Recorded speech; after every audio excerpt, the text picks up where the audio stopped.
Inilah awal dari segalanya.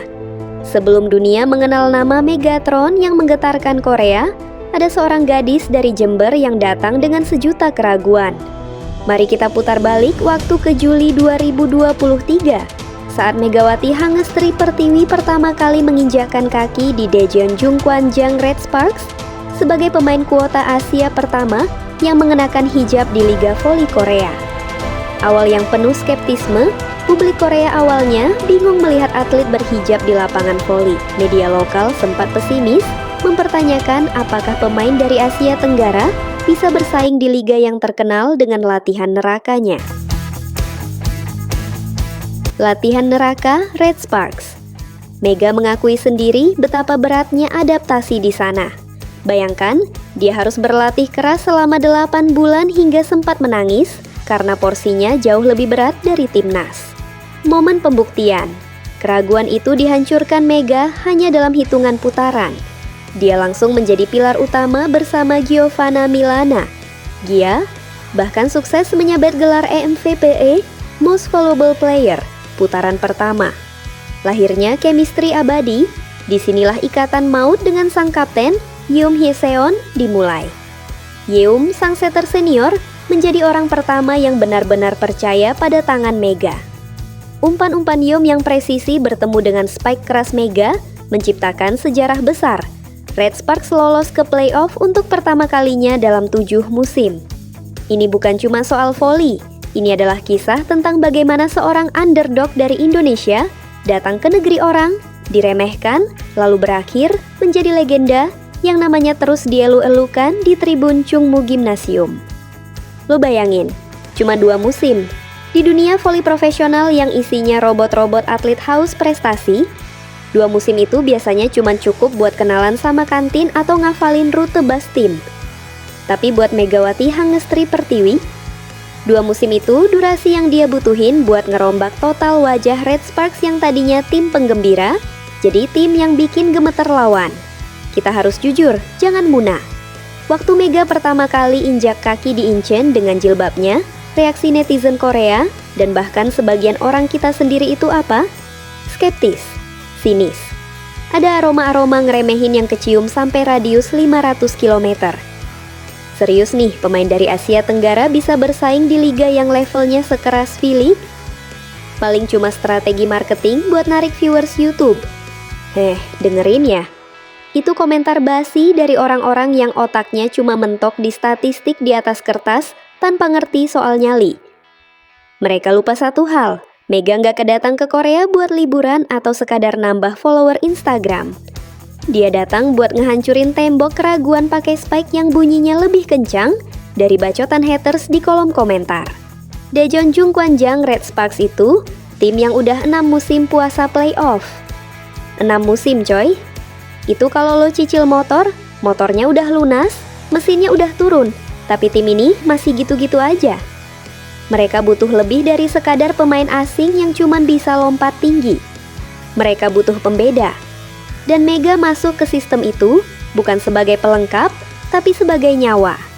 Dan disinilah peran krusial seorang Yeum Hye-seon, kapten, setter utama, sekaligus otak di balik meja operasi serangan Red Sparks. Kalau lo main voli, lo tahu setter itu ibarat koki. Pemain lain itu bahan bakunya. Nah, Yeum ini koki bintang 5 yang awalnya mungkin bingung mau masak apa sama bahan dari Indonesia ini.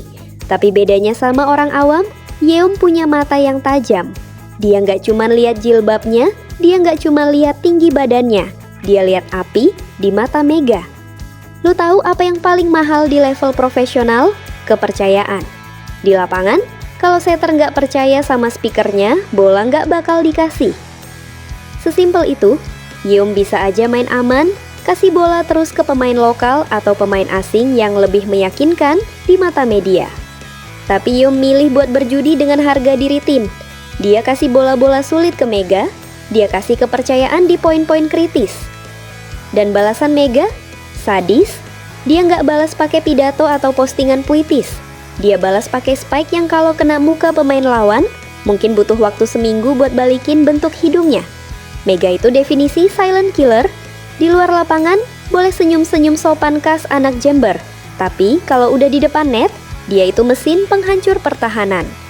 Hasilnya, tiba-tiba Red Sparks jadi topik utama. Tiba-tiba tim yang tadinya langganan papan bawah ini merangsek naik. 6 tahun puasa playoff akhirnya pecah telur. Ini bukan kebetulan, ini bukan keberuntungan. Ini adalah dampak nyata dari keberanian seorang setter bernama Yeum Haeseon yang berani bertaruh pada seorang gadis dari Indonesia dan speaker yang tahu cara membalas budi dengan prestasi. Tapi dampak Mega itu lebih dalam dari sekadar angka-angka di papan skor. Dia ngerubah atmosfer di ruang ganti. Lo lihat gimana pemain Korea yang biasanya kaku dan sangat senioritas, tiba-tiba bisa ketawa ketiwi, pelukan, bahkan nangis bareng Mega. Mega ngeruntuhin dinding budaya cuma lewat bahasa olahraga. Dia ninggalin jejak, bukan cuma di atas lantai kayu lapangan, tapi di mentalitas satu tim. Dulu, Red Sparks, kalau ketinggalan poin, mungkin mentalnya gampang ambruk. Tapi sejak ada Mega, ada aura, jangan menyerah sebelum peluit akhir yang nular. Mega itu energi kinetik yang berubah jadi energi potensial buat seluruh tim. Dia bikin rekan-rekannya mikir, kalau gadis ini bisa berjuang sejauh ini dari negaranya, kenapa kita enggak? Masuk ke musim kedua, ceritanya bukan lagi soal Mega si kejutan. Bukan lagi soal adaptasi, ini soal dominasi total. Chemistry antara Mega dan Yeum udah kayak pasangan dansa yang udah latihan puluhan tahun, otomatis. Tanpa perlu kode-kodean ribet, Yeum tahu seberapa tinggi Mega mau bola dan Mega tahu kapan harus meledak. Statistiknya, jangan ditanya, biar nggak makin sakit hati itu para peramal gagal. Efektivitas serangan nomor 1 hampir 41,5%. Itu angka yang nggak masuk akal buat liga sekompetitif Korea. Open attack terbaik, time attack paling mematikan. Mega itu paket lengkap. Dia bisa mukul bola dari posisi mana aja, dari sudut sesulit apapun. Dia itu mimpi buruk buat bloker lawan. Satu orang nyusun serangan Yeum, satu orang ngehancurin pertahanan Mega. Kombinasi ini jujur aja, jahat banget buat kesehatan mental lawan. Tapi yang paling bikin nyesek itu bukan pas dia main, tapi pas dia mutusin buat pergi. Perpisahan Mega sama Red Sparks itu bukan drama yang dibuat-buat demi konten. Lu lihat pelatihnya nangis, lu lihat pemain lain masih sering nyebut nama dia di wawancara. Itu namanya cinta, bukan sekadar profesionalitas kerja. Fans masih nyanyi lagu Mega, bukan karena disuruh, tapi karena mereka ngerasain kehilangan sosok yang udah ngasih mereka harapan lagi setelah gelap selama 6 tahun. Mega pergi, tapi Red Sparks nggak akan pernah sama lagi. Dia udah ninggalin standar yang terlalu tinggi. Dia udah ngebuktiin kalau pemain dari pinggiran bola voli dunia bisa jadi raja di negeri orang. Dia bukan cuma numpang lewat, dia itu revolusi yang dibungkus dalam bentuk atlet voli. Jadi, buat lo yang masih nanya, apa sih hebatnya Mega? Mungkin lo perlu periksa mata atau minimal buka lagi catatan sejarah Red Sparks. Karena apa yang dia lakuin dalam 2 musim itu lebih bermakna daripada 10 musim pemain biasa yang cuma tahu cara main tanpa tahu cara ninggalin hati. Ini baru pembukaan, baru kulit luar dari fenomena Mega di Korea. Masih ada urusan yang belum kelar antara dia dan Yeum Haeseon. Masih ada candaan yang mungkin bakal jadi kenyataan pahit buat lawan-lawannya di masa depan. Oke, tahan napas dulu. Kita masuk ke fase yang lebih pedas dan sedikit bikin sesak dada. Mei 2026, bulan dimana semua orang di media sosial, dari yang beneran ngerti voli sampai yang cuma tahu bola itu bundar, mendadak jadi pakar gestur dan ahli tafsir mimpi. Pertanyaannya cuma satu, muter-muter kayak komedi putar rusak. Mega balik ke Korea nggak? Ini bukan sekadar gosip murahan ala akun lambe-lambean. Ini soal harapan sebuah klub besar yang mendadak ngerasa pincang pasca ditinggal mesin golnya. Dan yang bikin narasi ini makin liar bukan cuma netizen, tapi pernyataan jujur dari orang dalam sendiri. Kita bedah wawancara Yeum Haeseon sama TJB News. Ini momen yang harusnya bikin lo sadar bahwa dunia profesional itu nggak selamanya soal duit dan kontrak di atas materai. Di situ, Yeum sang kapten yang biasanya tegar kayak karang di pinggir pantai, buka-bukaan. Dia bilang, Mega pergi itu bukan karena berantem sama pelatih, bukan karena pengen gaji yang lebih nggak ngotak, Dan bukan karena benci sama kimchi. Mega pulang karena pilihan. Dia milih keluarga, dan di titik ini, semua argumen lo harusnya profesional atau lo harusnya ngejar karir di luar negeri, itu langsung rontok, basi. Kenapa? Karena kita bicara soal manusia, bukan robot yang cuma butuh ganti oli. Mega itu perempuan yang punya hati buat rumahnya di Indonesia, tapi justru di situ letak sakitnya buat Red Sparks. Mereka kehilangan pemain bukan karena kalah saing, tapi karena kalah sama rindu. Yoon Hye-seon itu setter yang udah makan asam garam dunia voli. Dia udah lihat ratusan speaker datang dan pergi, tapi kenapa pas Mega yang cabut, dia kayak kehilangan separuh nyawanya di lapangan? Lo denger kalimat dia. Banyak dari kami bergantung dan mengikuti Mega. Gila nggak? Seorang kapten tim nasional Korea, pemain senior yang jam terbangnya udah setinggi langit, ngaku kalau satu tim bergantung sama bocah dari Jember. Ini tamparan keras buat mereka yang selama ini teriak-teriak soal superioritas liga luar. Mega nggak cuman bawa teknik spike 100 km per jam, dia bawa aura. Dia itu tipe pemain yang kalau dia senyum, satu tim ngerasa aman. Kalau dia teriak semangat, mental pemain lain yang tadinya udah mau nyungsep langsung tegak lagi. Itu hal-hal abstrak yang nggak ada di buku taktik, tapi bisa nentuin menang kalahnya sebuah pertandingan. Terus, ada satu bumbu yang bikin makin panas, candaan Mega. Suatu hari aku balik, halah, buat sebagian orang mungkin itu cuma basa-basi biar perpisahan nggak terlalu mellow. Tapi buat orang yang udah punya chemistry selevel Yeom dan Mega, kata-kata itu kayak janji suci yang digantung di langit-langit stadium. Di Korea, budaya kerja itu keras, kaku, dan penuh tekanan. Begitu ada sosok kayak Mega yang datang dengan senyum lebar, tulus, tapi tetap mematikan pas ngehajar bola, itu jadi semacam oase. Gue mau kasih tahu lo satu hal yang jarang dibahas. Di balik layar, Yeom itu sempat nahan Mega. Bukan nahan pakai kontrak legal, tapi nahan pakai perasaan. Dia pengen partnernya itu tetap ada di samping dia, siap nerima umpan manisnya buat dijadiin poin penutup. Tapi akhirnya Yeom ngerti. Dia sadar kalau cinta itu nggak harus memiliki, tapi harus ngedukung apa yang terbaik buat sang pemain. Dan rasa ngerti itulah yang sebenarnya lebih perih daripada ditinggal tanpa alasan. Sekarang coba lo lihat faktanya di lapangan pasca Mega nggak ada. Red Sparks mungkin tetap main, tetap dapat pemain asing baru, yang mungkin secara statistik oke, tapi ada yang hampa. Ada lubang besar di posisi oposit yang nggak bisa ditambal cuma pakai pemain yang jago mukul doang. Mereka butuh sosok yang bisa diajak bercanda di tengah tekanan poin 24-24. Mereka butuh sosok yang nggak egois kalau lagi underperform. Dan sosok itu, mau lo cari sampai ke ujung kutub pun, cuman ada pada diri Megawati. Narasi Mega balik ke Korea ini jadi viral, bukan karena orang Indonesia pengen pamer, tapi karena publik Korea sendiri yang sebenarnya kangen dijajah sama performa Mega. Mereka kangen lihat gadis berhijab itu bikin para pemain bintang mereka jatuh bangun ngejar bola. Ini adalah bentuk pengakuan tertinggi. Ketika lawan menghormati lo dan kawan meratapi kepergian lo. Tapi mari kita sedikit kritis. Apakah ini cuma harapan kosong dari Yoon Hye-seon?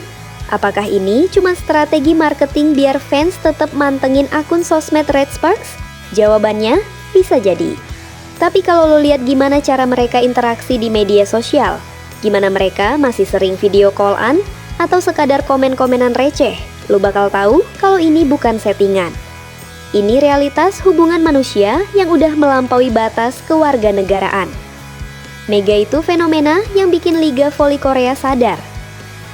Oh, ternyata pemain dari Asia Tenggara itu bukan cuma pelengkap kuota.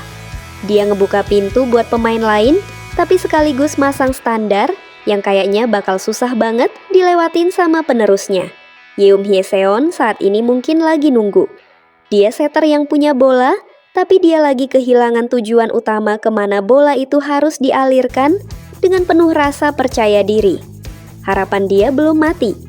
Candaan aku balik dari Mega itu dianggap Yeom sebagai utang yang harus dibayar. Dan buat lo para netizen yang hobinya ngejudge, berhenti nanya kapan balik. Mulailah paham kalau perjalanan Mega itu soal proses pendewasaan. Kalau dia balik, itu karena urusannya di Korea emang belum selesai. Kalau dia nggak balik, itu karena dia udah ninggalin warisan yang cukup buat diingat selamanya. Tapi sejujurnya, siapa sih yang nggak pengen lihat duo Yeom Mega ini duet lagi? Musuh-musuhnya di V-League mungkin sekarang lagi bisa napas lega. Tapi kalau suatu saat nanti, paspor Mega dicap lagi di Incheon, siap-siap aja itu Liga Korea bakal meledak lagi. Jadi, ini bukan soal Mega butuh Korea. Tapi faktanya, saat ini Korea lah yang butuh Mega. Butuh energinya, butuh senyumnya, dan tentu saja butuh speak mautnya yang bikin stadium bergetar. Oke, kita sampai di babak penutup. Buang jauh-jauh tisu lo, karena kita nggak bakal main drama menye-menye di sini.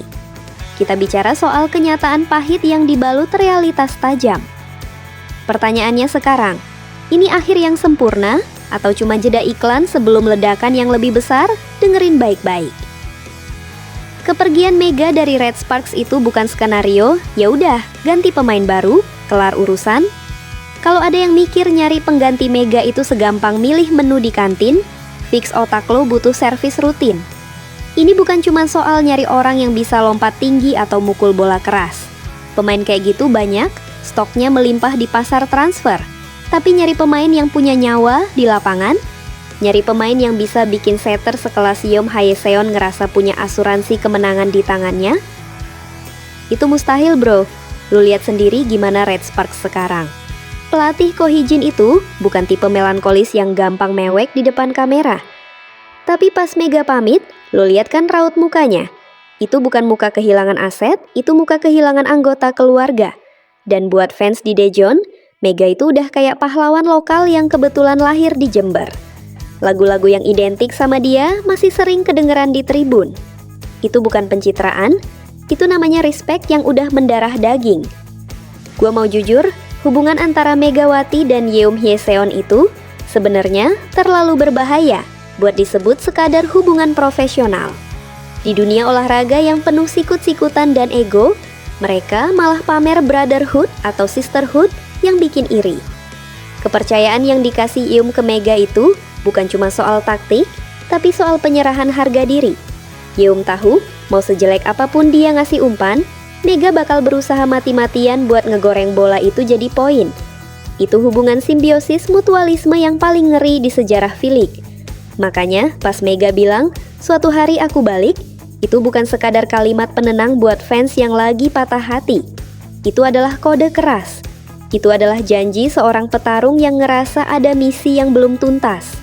Mungkin gelar juara, mungkin dominasi yang lebih gila lagi, kita nggak tahu. Tapi yang jelas, Yeom Hyeseon nggak bakal nganggep itu candaan. Buat dia, itu adalah harapan yang bikin dia tetap semangat latihan tiap pagi, ngebayangin suatu saat dia bakal ngasih umpan back attack lagi buat sang ninja berhijab. Sekarang, gue mau nyentil lo semua. Narasi ini gue tutup dengan satu tamparan logika. Dunia voli Korea itu kerasnya minta ampun. Mereka rasis, mungkin dulu, mereka skeptis, pasti. Tapi Mega berhasil ngeruntuhin itu semua bukan dengan demo atau marah-marah di media sosial. Dia ngeruntuhin itu dengan prestasi dan aura positif. Dia ngebuktiin kalau orang pinggiran bisa jadi pusat gravitasi di liga paling elit sekalipun. Jadi, kalau suatu hari nanti lu dengar kabar Megawati Hangestri Pertiwi mendarat lagi di Korea, jangan kaget, jangan norak. Karena itu emang udah takdirnya. Cerita ini belum tamat kawan. Ini cuma lagi pause karena Mega mau narik napas, kumpul sama keluarga, dan mungkin mau lihat seberapa hancur mental lawan-lawannya pas dia nggak ada. Ini bukan cuma cerita voli. Ini cerita tentang gimana kepercayaan bisa ngerubah nasib sebuah tim mediocre jadi tim yang ditakuti. Ini cerita tentang pengorbanan yang dibayar kontan dengan cinta dari jutaan orang. Sekarang gue lempar balik ke lo, setelah semua bedah narasi yang gue kasih, lo masih mau jadi kaum pesimis yang bilang ini udah berakhir? Lo tim yang mana? Mega bakal balik. Karena lo tahu ada janji yang harus ditepati dan chemistry yang nggak bisa mati. Atau ini ending paling sempurna. Karena lo takut kecewa kalau ekspektasi lo nggak kejadian. Drop di komentar sekarang. Tapi inget, jangan asal ngetik pakai jempol doang. Pakai otak, pakai rasa. Karena ini bukan sekadar opini receh soal atlet. Ini soal harapan dan kehormatan. 2 musim. Cuma 2 musim, tapi jejaknya bakal ada di sana sampai 10, 20 tahun lagi. Megawati Hangestri Pertiwi, lo emang gila?